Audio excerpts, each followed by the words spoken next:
Good afternoon, everyone. We've got a big task ahead of us this afternoon, and that is going through the subpart B of Regulation E, which was added by,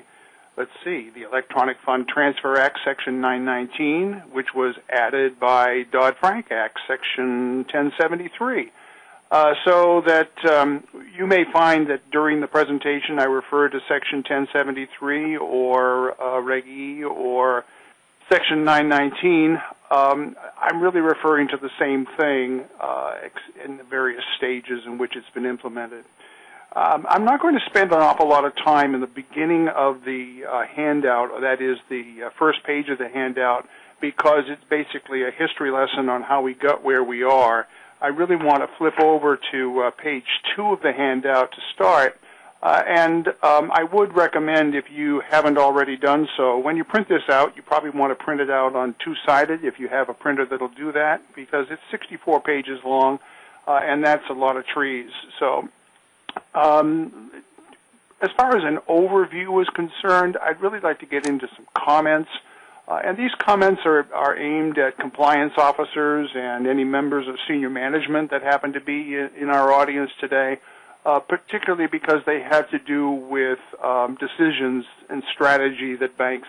need to take or may consider taking. And these are preliminary in nature, and they're based on the current regulation as it stands.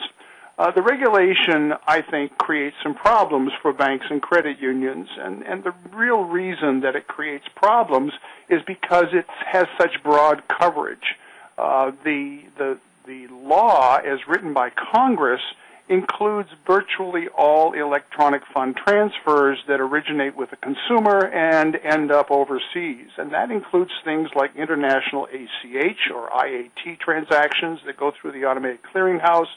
and FedWire,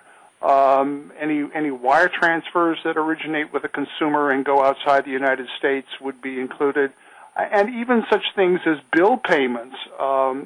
which I hadn't thought about when the rule first came out, but sure enough, it's in there, it's discussed in there, and it would be covered. So it has extremely broad coverage, and at the same time,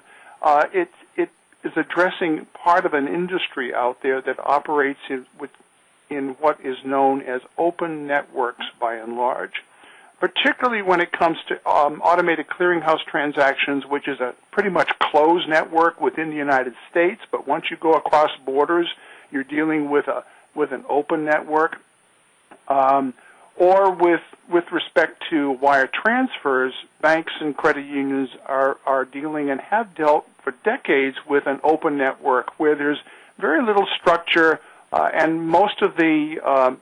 arrangements are sort of ad hoc, and they are developed over time, and there's no real hard contractual basis for the transactions that goes from point A all the way to point Z at the end.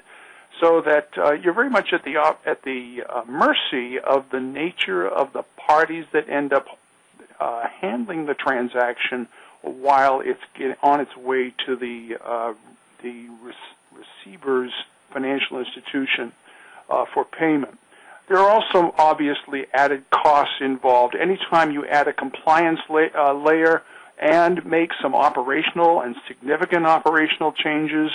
to financial institutions or any other business, let's be fair, there are going to be added costs. And whether those added costs are worth the extra income or the extra goodwill that a financial institution gleans from having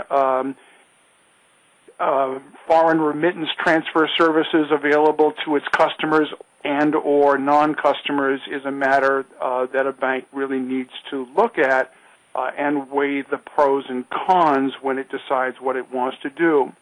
Now, February 7th of 2013 is not that far away,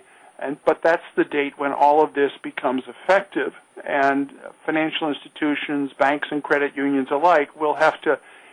either decide to stay out of this business, or if they're going to enter or stay in the business, they need to decide some things for themselves. For instance, they may decide that they want to change or restrict the way they handle bill payments. As we'll see when we go into the regulation in a little more detail, certain bill payments will be exempt from coverage and others won't be exempt. And how a financial institution handles its bill payments for consumers can very well determine whether or not those transactions are going to be subject to the subpart B of Regulation E. If you can do it, you want to try to avoid having them applicable, having them subject to subpart B. The other thing that a bank might consider is partnering with a third-party provider in a closed network. That is, there are a number of providers of remittance transfer services that already exist outside the financial institution industry that actually, money forwarders and so forth who do their business in this arena and have developed closed networks where they have contracts that cover a transaction from inception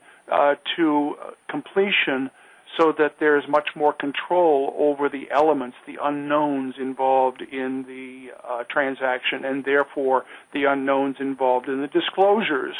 so that it might be a strategic move for a financial institution to partner with one of these third-party providers.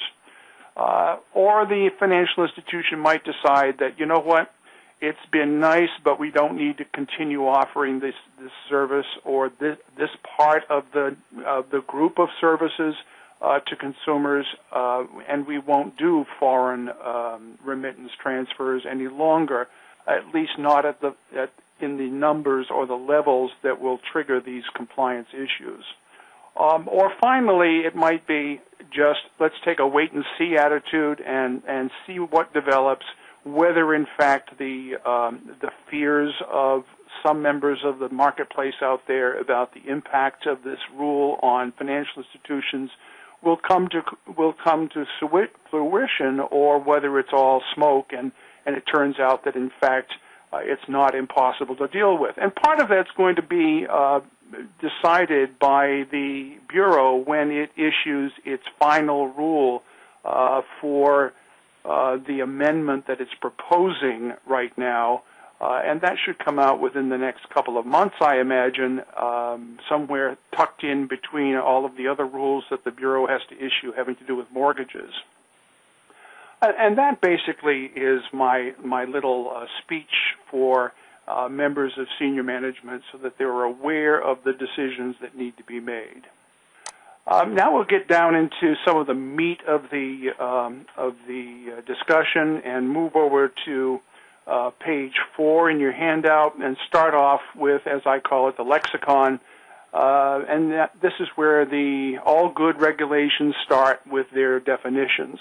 And some of these definitions are key to what we're going to talk about today. One thing you need to be aware of is that with respect to Regulation E, the definitions in the main portion of the regulation, that is found in Section 1005.2,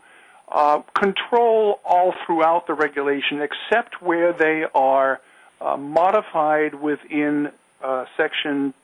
within Subpart B.